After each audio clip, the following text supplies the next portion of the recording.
Hey guys, Bump here, bringing you this 10.2 Unholy Death Knight gear strategy guide. Raid is releasing Wednesday. We're going to have lots of opportunities to target specific trinkets. We're going to craft items. We're going to upgrade things as well. So let's talk about how to approach that, what the best thing to do is as an Unholy Death Knight, so you end up making the correct decision at the correct time. First of all, crafting is different in 10.2. The max eye level on crafted pieces is 480, is it 486? Versus the max eye level on Mythic, which is 489.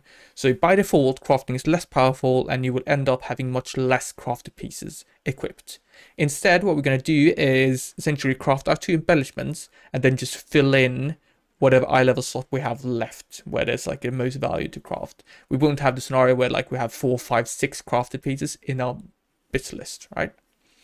Anyway, first week we're gonna have the opportunity to craft a single item. The question is, what is that gonna be? It looks like it's gonna be Allied Risk Guard of Companionship. This is going to be one of your 2 embellishments. We craft that because it is essentially going to be this. Right, that is going to be part of our BIS list, and it's going to be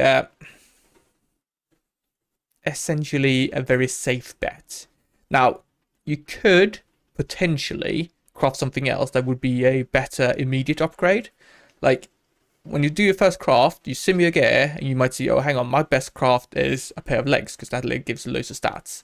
However, that is a bit of a sunk cost, because you might end up looting something better, essentially, and then having to replace it, meaning that you get a good instantaneous upgrade, but not a good update for the long term.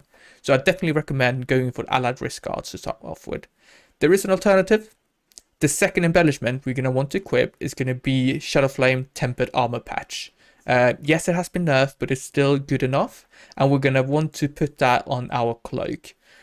You might notice there, both embellishment goes on cloak and the wrists. There's a reason why we're going to low stat pieces, because that means the eye level deficit has less of an impact, right? If you craft something on like your helmet, let's ignore the fact that that's going to be a tier piece, but if you do that, those 3 eye levels is going to have a big impact because the helmet has more stats on it, right? That's what we do, back and wrists. So either Allied Risk Guards or do the cloak with a Shadowflame Tempered Armor Patch, right? That's going to be your first craft.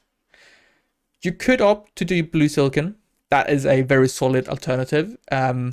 Specifically for Unholy Death Knight, we scale pretty well with secondaries, with Mastery, which means that you don't need that much uptime. It's like 40%-ish to have like a break-even point with Shadowflame Tempered Armor Patch. Furthermore, we kind of only need that Mastery value during cooldowns. So let me remind you, it only gives you Mastery when at 90% plus HP. So if you time your defensive with your cooldown, you can get a good Mastery overlap with your cooldowns, which is a good thing.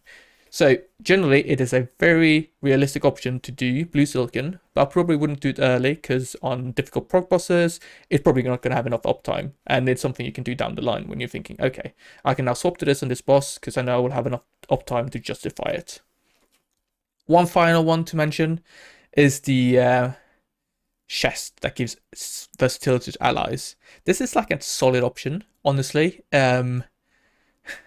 If you calculate it and you go like, okay, on average 2 DPS allies will get it, it is a really good option. However, I wouldn't craft that as my first thing because it occupies a tier piece slot, and you don't want to end up in a situation where you go, I would really like to equip my full set, but I crafted my chest, so I'm gonna have to wait to get that piece elsewhere. You don't want to end up in that situation, so I wouldn't start with the chest, but it is a potential one down the line for progression. Finally, crafting a weapon is honestly something to consider. You can't do it early because you need 2 sparks, but that is going to be a huge upgrade if you end up in a situation where you don't have that good of a weapon. Obviously, we're going to want the legendary, hopefully. We don't know what it does, but we're probably going to want it down the line. So that's going to be a wasted craft in the end. But if you need that extra DPS for that single boss, which has a really hard DPS check, something to consider. But probably not something I will do personally.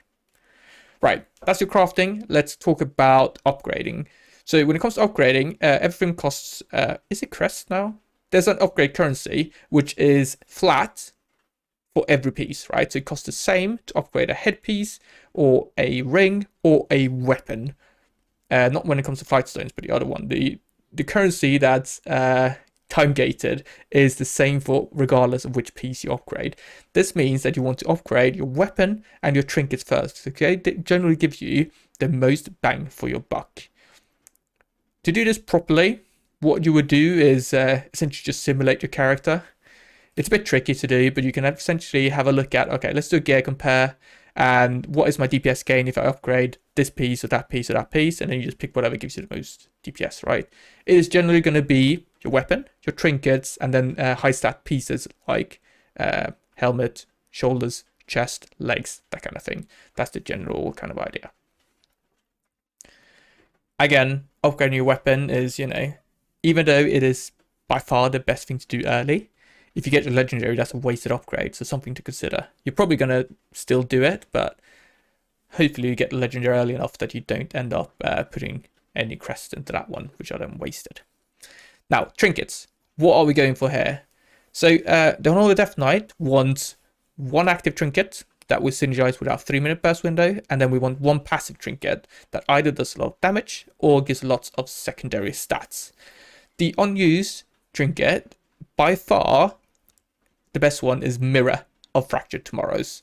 It comes from Mythic class, you can farm it, so in 10.2, go out, get that trinket as one of the first things you try and prioritize. You want to make sure that when you use the trinket, that your mastery is your highest raw secondary stat. So you have like 5.4 thousand mastery and like 5,000 haste. That's what you're aiming for. So you proc mastery because it gives you the secondary stat, which is the highest by raw value. So just pay attention to your secondaries is what I'm saying, because you want mastery on that one.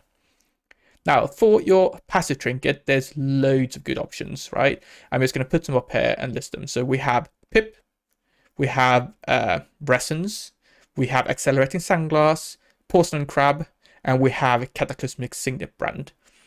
All those with outside of Cataclysmic are just, passive trinkets that do give you stats or give you kind of raw damage. What the ones that give you stats, if they give raw value, like for instance, Accelerating Sandglass, that can change your mirror. So pay attention to that. Especially with Sandglass, if you don't want an early proc to kind of shift your mirror. So generally you want your mastery to haste delta to be greater than one proc of Accelerating Sandglass if you pick up that trinket. Anyway, same thing for pips. If that procs, it can move around, but on the open is generally fine because you won't get a proc that early, hopefully. Cataclysmic Signet Brand. It deals a ton of damage in a very long fight because it ramps up over time significantly. So, but it also deals a lot of damage to yourself. This means that it does require some thought. So, first, is the fight's going to be long enough to actually gain value from it? And two, can you justify taking that much damage intake, right? As a general rule, you can pick this up on farm bosses, which are really long, but having in progression is going to be a tricky choice. Sure, we are tanky, but still, you don't want to end up dying because you have this equipped when you could have picked some other trinket which is kind of equally good and won't actually kill you. For Mythic class, for the active one, Mirror is good, and Might of the Ocean is also really good because that synergizes with our 1.5-minute burst, which is really big and nice for Mythic class.